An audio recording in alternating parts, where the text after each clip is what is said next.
Hi. Hi everybody, welcome back to my channel. I know it's dark. I've always gotten a chance to record if I'm not at work, and this week I've been really caught up with work, but I had to really record this episode because today I'm bringing you something different. I'm bringing you an encouragement from the Lord. It's not a teaching, it's not a story time, it is a now word. This is from the Lord to you, because he ministered to me this word this week, and I knew he was just not talking about me because I'm not the only person who is in this season. I know we have very many people in this season, and he just wanted to encourage us. And let me first lead us in a prayer before we begin. God, Heavenly Father, I just want to thank you for this day. Thank you for the gift of life. We glorify your name. Thank you for your provision. Thank you for who you are. Thank you because you are faithful, God. Thank you because you are God who keeps his word. Holy Spirit, even as I put out this word, may you enable me to use the right words. And I put myself aside as I decrease, may you increase. And I pray all this through the loving name of our Lord Jesus Christ.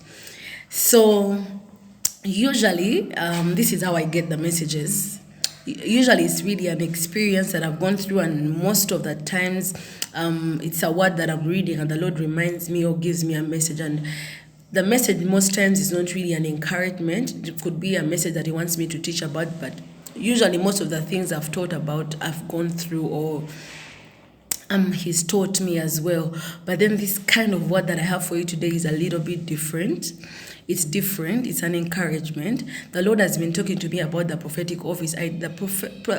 Prophecy, or is not in my office of calling, but I realize that as we seek for the Lord diligently, He seems to reward us. And He's been talking to me about the gift of prophecy. And I think for me, this message is a prophetic message for me. It's one way for him to nurture me, like to hear him about the now word, about what he would want to tell his people in that moment.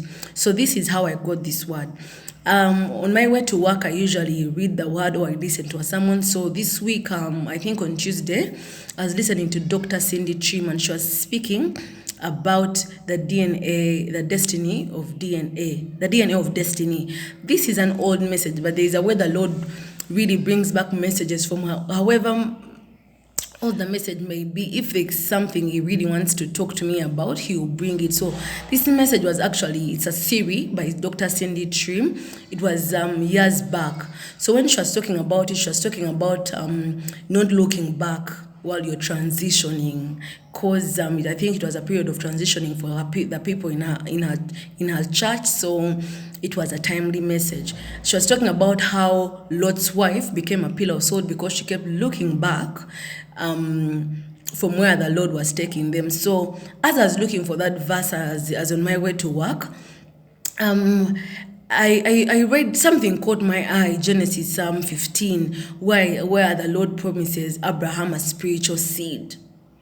And so later on that day, in the evening, I come back from work, I have my evening prayers, and I'm contemplating, should I read? If I'm to read, where am I going to read? Because I just wasn't in the mood to read the word. I know it's a funny thing to say because I'm a teacher of the word and I really love the word, but I think because I was a little bit sick, I caught a flu and I was tired. I've been training the whole day on my feet. But the Holy Spirit brought back to remembrance that thing that caught my eye, the verse. So I opened up the verse, and the Lord, and Abraham was telling the Lord, are you going to let somebody else inherit all this wealth you've given me? You've not given me a son. Maybe I can open it for you. Just a minute. Let me grab my Bible. So Genesis 15, it was like he was lamenting to God about him not having a about him not having a son and someone else inheriting his property.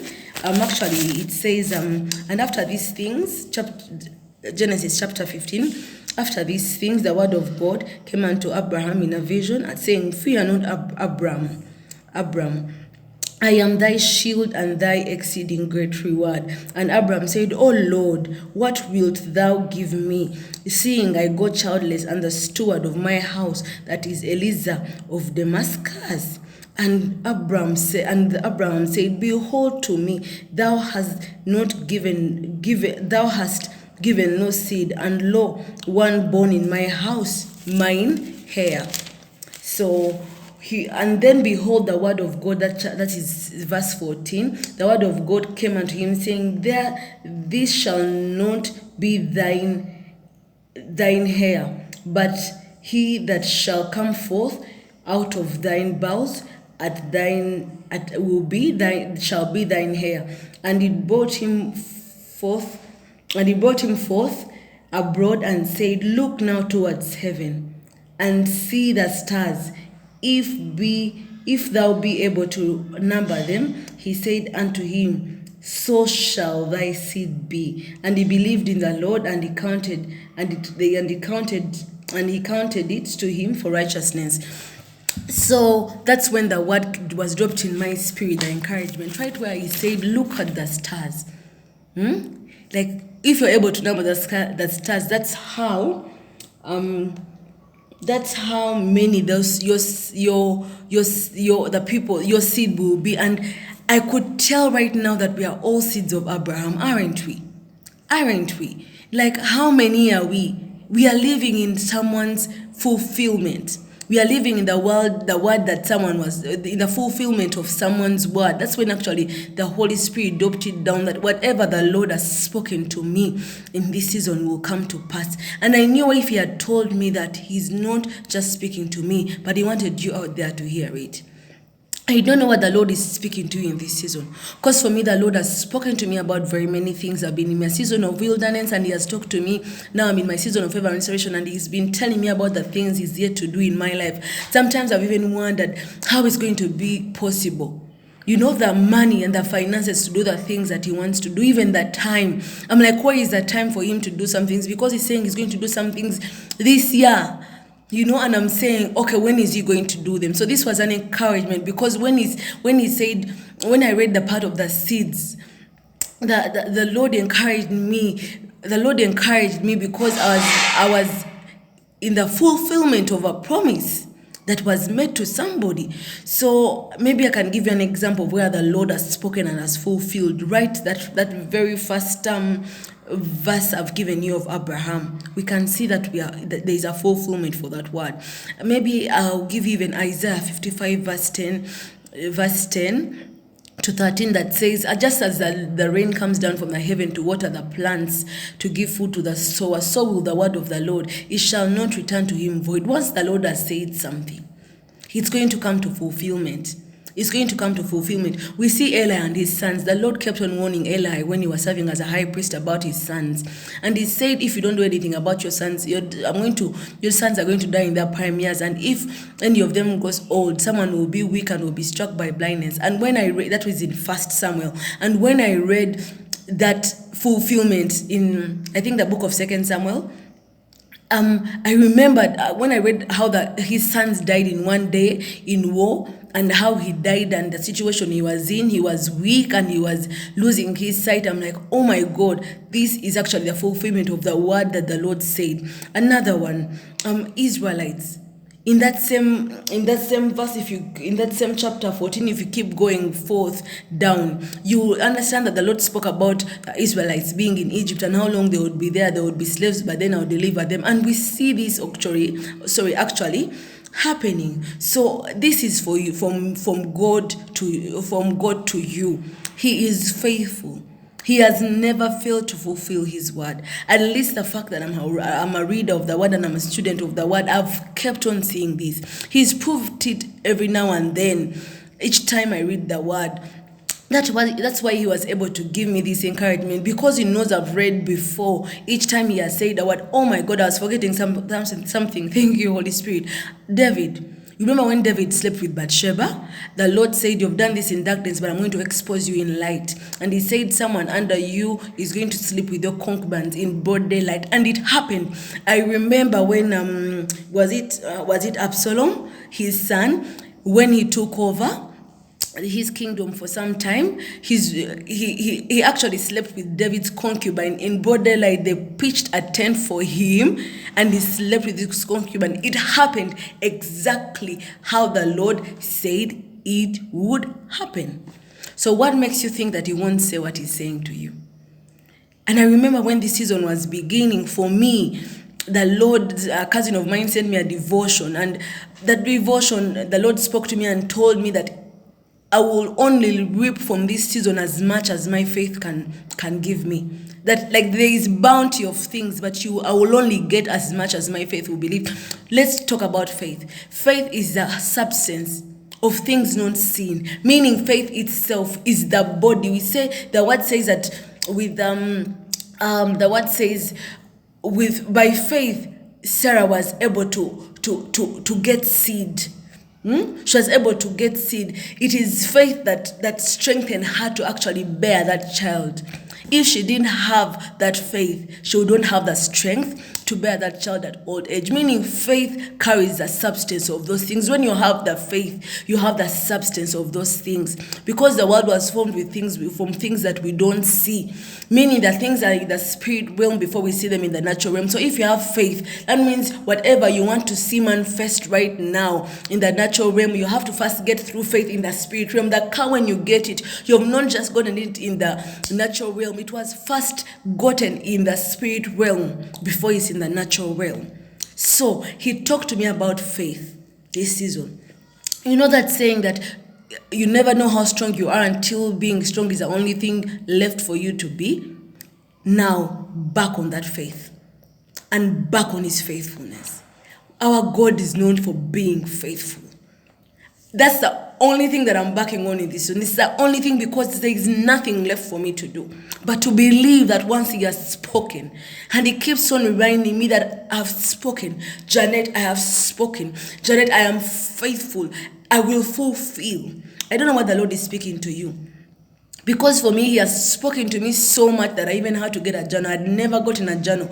But he started speaking to me so much, and I'm like, he's talking to me about so much I might forget. And all these were promises and things to come in this season. And I'm like, I need to write these things down so that I start to tick when I see these things come to life.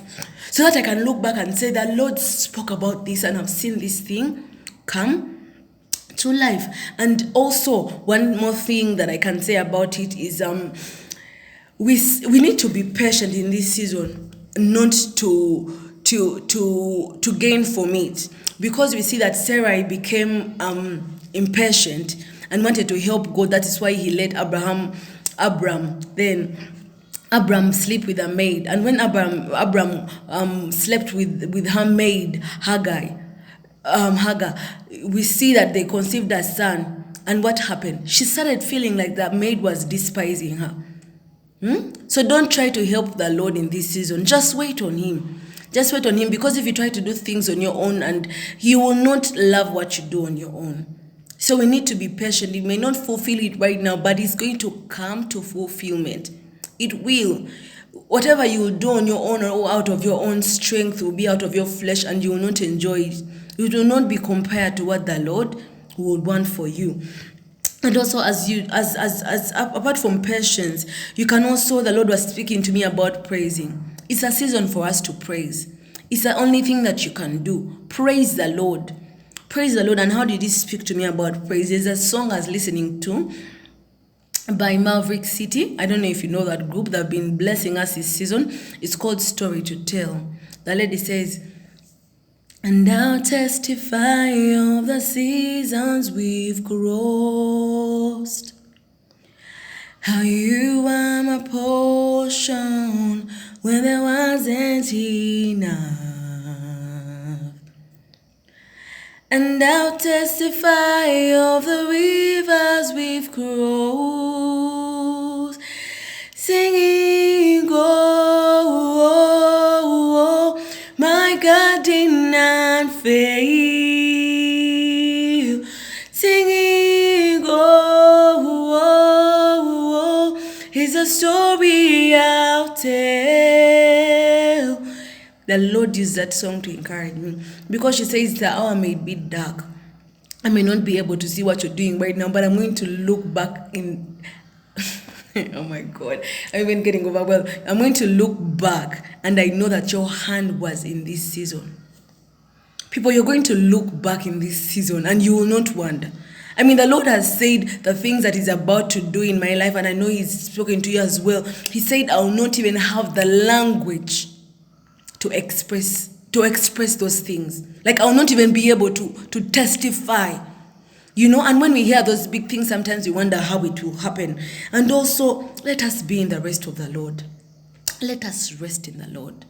Let us pray for those things to come to manifestation. Let us pray. If the Lord has spoken to you about marriage, pray and to see that manifestation come. If He has spoken to you about new levels, about increase, about finances, about breakthrough, just keep lifting it up in prayer. So I hope this word blesses you. Your Father, your Heavenly Father, who is known for His faithfulness, is saying that His word in your life will come to fulfillment. I hope that you are blessed.